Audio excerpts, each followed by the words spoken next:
FBI agent Don Adams is here, blowing the whistle. He has a lot of courage. Sir, thank you for coming on with us.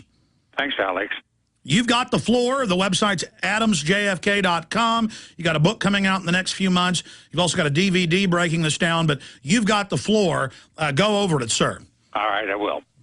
My investigation started on November the 13th of 1963. I received a telephone call from the agent in charge in the Atlanta FBI office. He told me that they had just received information from the Secret Service of a conspiracy discussion that took place up in Indianapolis, Indiana, at a meeting of a large group of very strong right-wingers. And as a result of it, there was one of the people in a discussion of four people who was an informant for the Miami Intelligence Police Department as well as for the FBI. His name is William Somerset. The principal person that was talking in the group of four was Joseph Adams Miltier.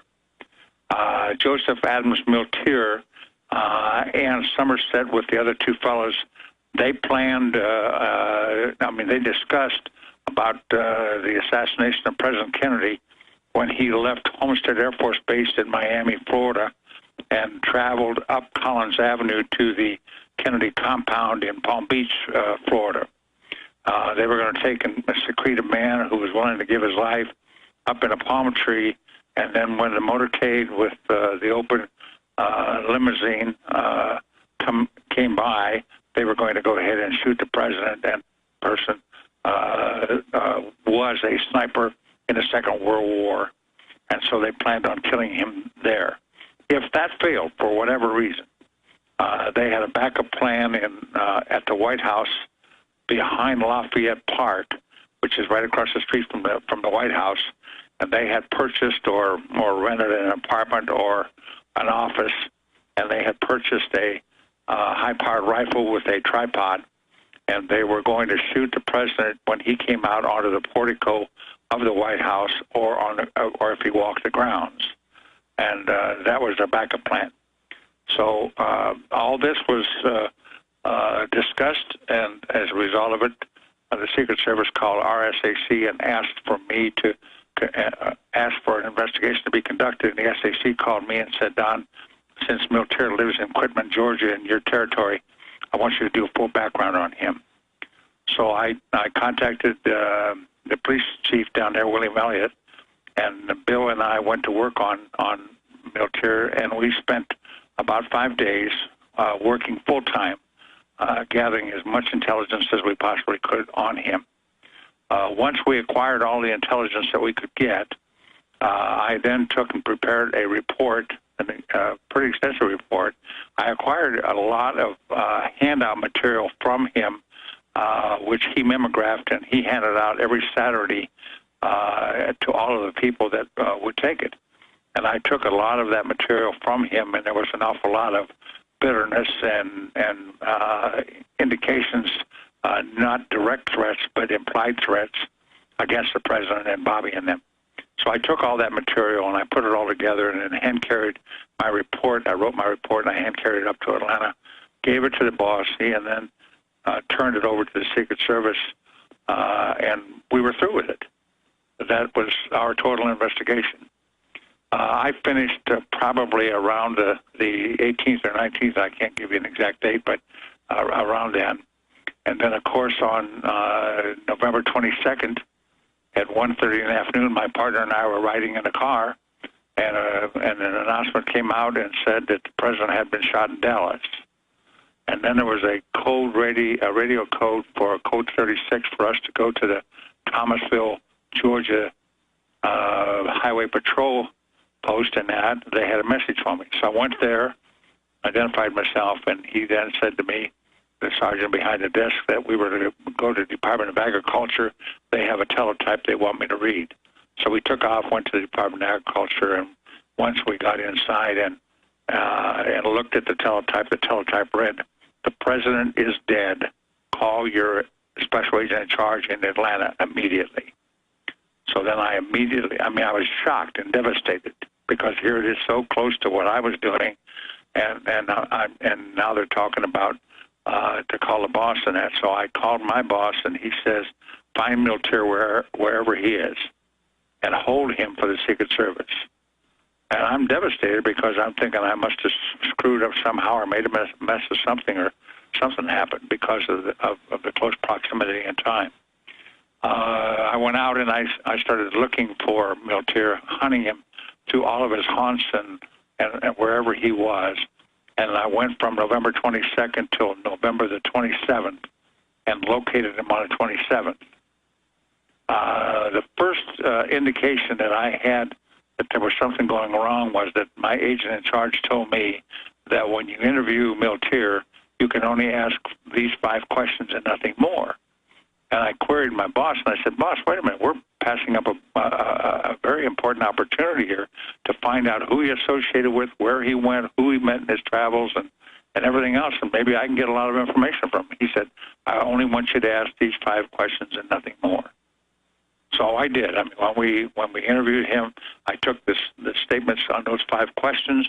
He denied any involvement in the assassination, and one of them was concerning Martin Luther King, if there was any threats on him, and he denied any of that information.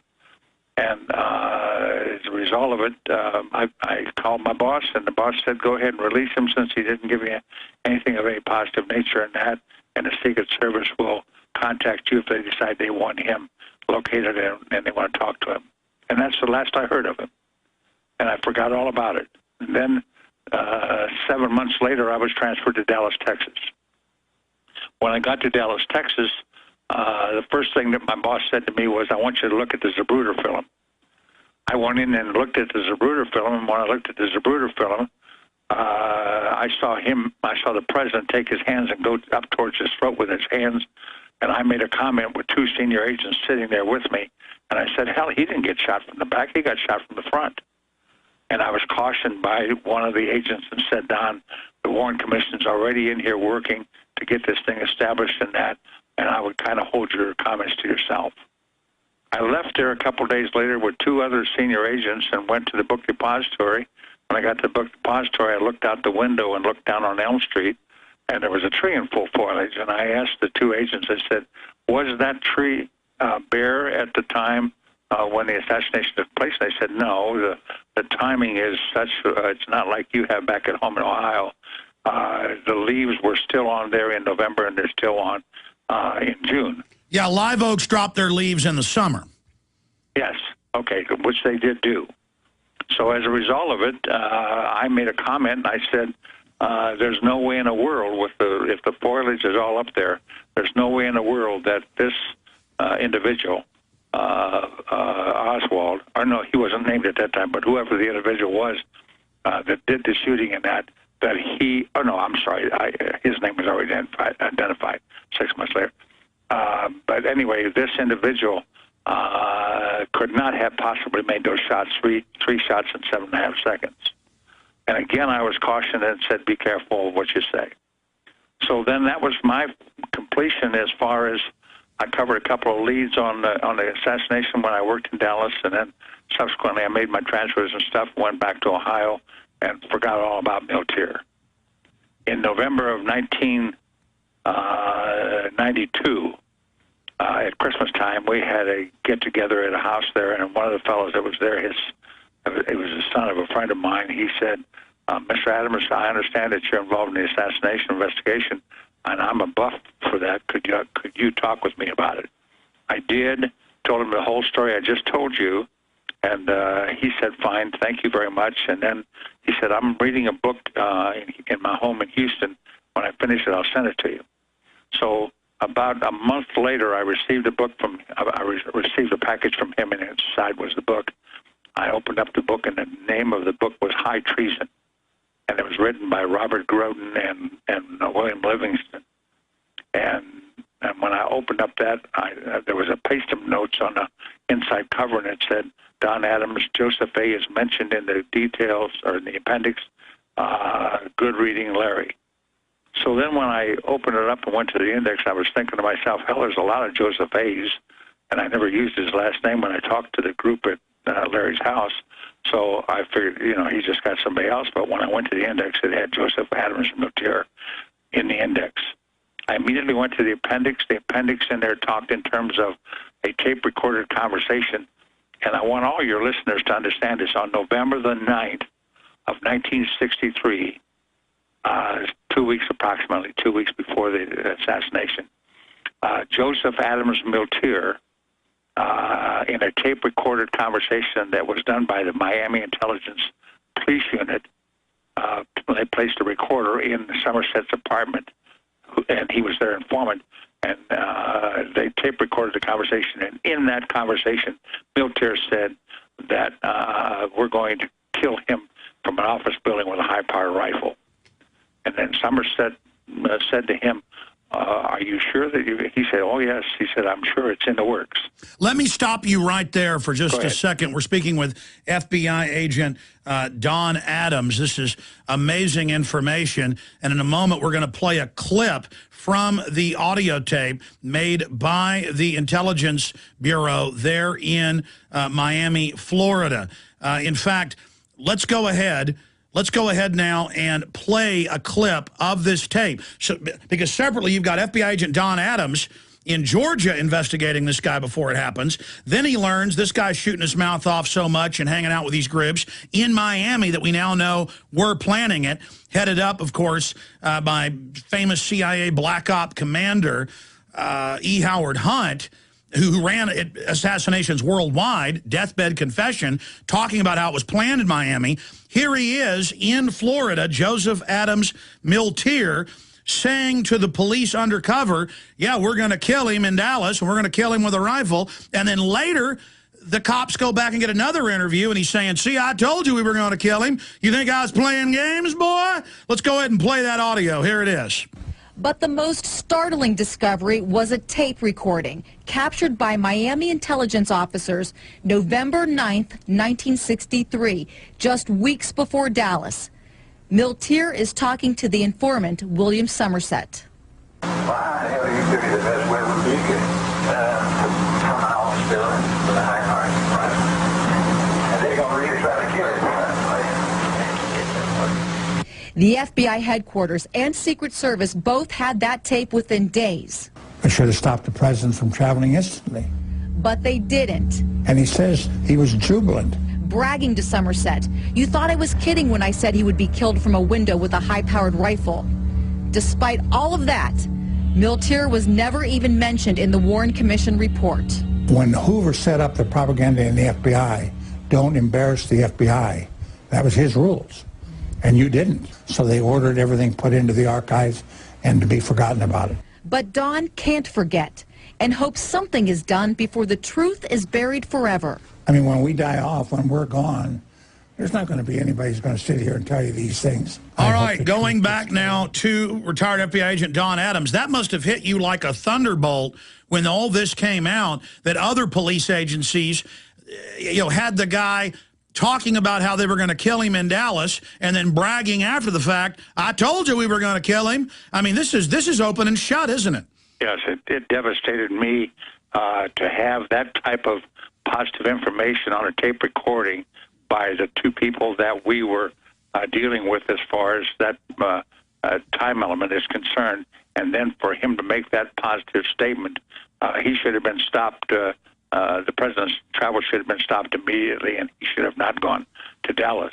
Well, Don, the real issue here is, and of course you've researched this, you know about it, the black Secret Service agent that knew that was coming in Chicago, so they moved it from Chicago to Dallas. And, of course, he said that decades ago, and then documents did come out. And then there's a deathbed confession by E. Howard Hunt, the famous Black Op head of state assassin squad leader. It says, yeah, we were in Miami for the big event, and LBJ was, running the big event, and I was there kind of on the sideline, and then we were going to be doing it in Chicago, but then it got moved to Dallas. I mean, we've just got it all right there. Yeah, it's amazing. I heard about Hunt's statements and that. I've never listened to it personally, but when you start tying all the knots together and that, you're going to come up with an answer. And all this information that they had at their hands, I got none of it. I knew nothing about the the ninth tape recording. I knew nothing that Military had been interviewed by my partner a year before in 1982 on a civil rights investigation. My partner said nothing to me about it at all. And William Elliott worked with my partner a year before that in 82, and he said nothing to me, and we worked together extensively every day doing the workup on Military. Now, why in the hell was this stuff kept from me? When I go back in 93, back to 93, when all this stuff started and that, I was devastated. I was totally shocked to think that my own agency, the FBI, had covered this whole thing and delayed giving me, there was no proper investigation conducted in Dallas. They named Oswald, and once that was done, everything generated on Oswald and Military was forgotten. And then they killed their patsy, and Fletcher Prouty, who himself was the main liaison between the Pentagon and CIA Black Ops, he got literally, sent away to the North Pole so that he wouldn't be there when all this happened. And he explained how they use mafia, they use hitmen, they use right-wing veterans, and they had all these different teams, including more teams down the road if Kennedy would have escaped. Now, they have just multiple hit teams ready to deal with it. They even had the military in the air above Dallas in case the public found out and things had to be suppressed. They had the corrupt, mafia-controlled Dallas Police Department all hooked up, heavily involved with intelligence. And it's just absolutely incredible that you were there, you tried to stop it, you were on the job, and then decades later, they declassify and release the fact that this guy was talking about killing him and where and how and when, before and after. This is incredible.